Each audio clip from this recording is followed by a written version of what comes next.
Saya di UI, berapa guru besar yang sekarang berdiri seolah-olah mau reformasi itu Pak, itu musuh-musuh saya dulu Pak.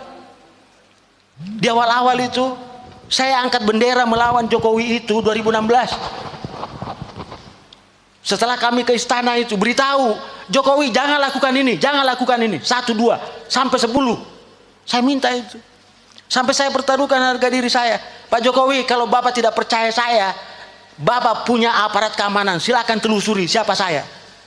Saya belum pernah mengatakan sesuatu ini. Kenapa? Karena saya sudah mencurigai watak Jokowi itu. Bapak tahu, 2 minggu sebelum pelantikan presiden itu saya datang ke wakil presiden, namanya Maruf Amin. Apakah saya datang ke sana minta jabatan? Enggak. Saya 3 orang dari UI itu datang ke sana, hanya beritahu Pak Yai hati-hati, itu Jokowi manusia aneh. Beritahu begitu, itu bukan menghasut. Saya tidak datang ke sana memprovokasi itu. Saya mau beritahu Bapak Ibu bahwa ada orang yang dia lalukan jadi presiden, sebenarnya itu berbahaya bagi Indonesia. Tapi siapa lagi yang saya mau jelaskan? Siapa yang mau terima pendapat saya?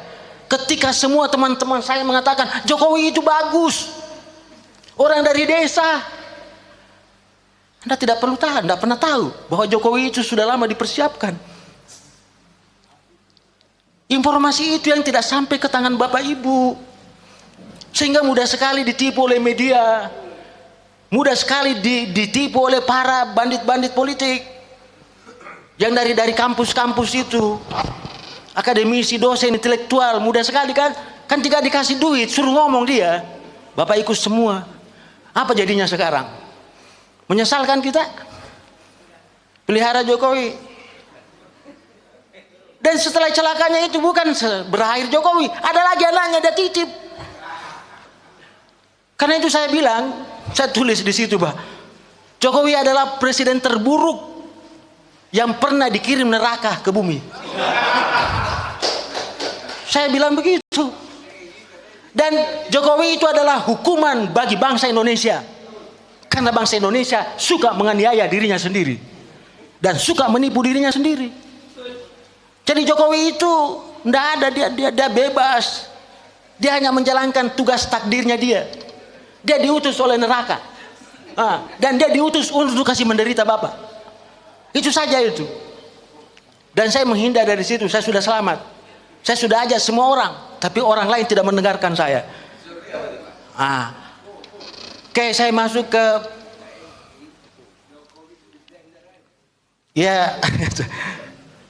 saya masuk ke bukunya Mbak Nursi. Itu buku ini adalah karya jenius, sangat susah dipahami Pak. Kalau Bapak membacanya hanya menggunakan pikiran 50%, Bapak tidak bisa nangkap. Percaya saja, karena itu jahitan. Buku ini hanya membuktikan bahwa di dunia ini memang sebelum Dajjal asli turun, akan dikirim dulu para Dajjal-Dajjal junior. Itu dia mau beritahu Bapak, bahwa akan ada nanti dunia ini bukan menjadi baik, dia akan menjadi buruk ketika datang seorang Dajjal senior. Sebelum datang Dajjal senior, diutuslah para Dajjal-Dajjal junior, yang termasuk Jokowi tadi. Jadi Jokowi itu adalah Dajjal junior yang dikirim. Itu cuma Bang Nursi tidak mau menulisnya secara vulgar. Saya pahami kalau Bang Nursi tidak mau. Disitulah kekentalannya dia sebagai seorang intelektual yang mencoba menjaga, tidak melampiaskan emosinya itu dalam, seperti saya. Ya kalau saya tulis itu betul-betul saya tulis di situ itu. Tapi karena saya bukan Bang Nursi, ya saya tidak seperti itu. Saya tulis itu. Ya itu buku ini hanya ingin membuktikan bahwa semua teori yang ada di dunia ini tentang ekonomi politik sesungguhnya itu adalah teori imperialisme, itu teori kolonialisme. Tidak ada itu. Mulai dari teori pembagian 2 dunia, Barat menipu Timur. Barat mengatakan, hei Timur, kau fokus sama pertanian, saya fokus sama teknologi. Akhirnya apa? Dua-duanya dia kerja, maka tertinggallah Timur. Ketika Timur tertinggal menghadapi masalah pengangguran, kemiskinan, kesehatan, datanglah ke Barat mengeluh. Kenapa bisa kau maju? Kami mundur. Apa kata Barat? Ya itu salahmu. Kita lagi disalahkan. Padahal teori pembagian tadi mengatakan begitu. Oke? Kita disuruh fokus. Maka Barat menawarkan, oke kalau begitu membangun. Lah Timur mengatakan, Timur ini negara berkembang ya. Negara dunia, ya dunia, ya bahasanya itu kan negara dunia maju berarti dunia terbelakang, kan gitu. Ya kalau Anda mau maju ya membangun. Kata Timur, bagaimana caranya saya membangun? Saya tidak punya biaya modal. Ya katanya kalau modal nanti dari saya. Gampang itu kalau modal, maka dia siapkan apa? Modal dalam bentuk utang dan investasi. Karena itu dalam melihat utang dan investasi jangan Bapak pernah gembira. Jangan menggunakan ilmu ekonomi ANSI. Utang dan investasi itu adalah instrumen penjajahan Pak. Itu instrumennya teori pembangunan. Tolong beritahu itu Presiden Indonesia itu. Jangan suruh utang-utang terus itu. Orang Islam paham betul itu. Kalau ada orang yang banyak utangnya, malam tidak bisa tidur nyenyak, siang dia selalu sembunyi mukanya. Dan keluarga yang dibangun dari utang pasti bubar dia. Kenapa? Karena tukang kredit datang semua. Ngancam-ngancam itu.